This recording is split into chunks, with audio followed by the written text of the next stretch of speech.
నాన్న ఎందుకో వెనకబడ్డాడు. అది శీర్షిక. అమ్మ 9 నెలలు మోస్తే నాన్న 25 ఏళ్ళు. రెండూ సమానమే అయినా నాన్న ఎందుకో వెనకబడ్డాడు.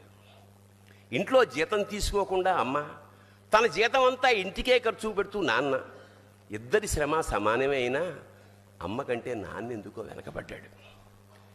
ఏది కావాలి అంటే అది వడ్డీ పెడుతూ అమ్మ, ఏది కావాలంటే అది కొనిపెడుతూ నాన్న, ఇద్దరి ప్రేమ సమానమే అయినా అమ్మకొచ్చిన పేరు ముందు నాన్న ఎందుకో బాగా వెనకబడ్డాడు.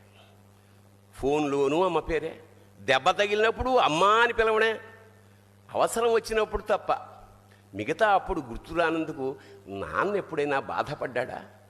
ఏమో. ఇద్దరూ సమానమే అయినా పిల్లల ప్రేమను పొందడంలో తరతరాలుగా నాన్న ఎందుకో వెనకబడ్డాడు. అమ్మకి మాకు బీరువా నిండా రంగురంగుల చీరలు బట్టలు, నాన్న బట్టలకు దండెం కూడా నిండదు. తనని తాను పట్టించుకోవడం రాని నాన్న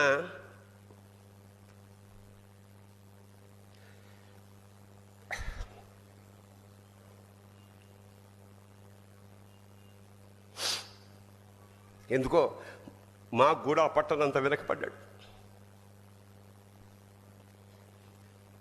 అమ్మకి అన్నో కొన్నో బంగారు నగలు, నాన్నకి బంగారం అంచున్న పట్టు పంచి ఒకటే.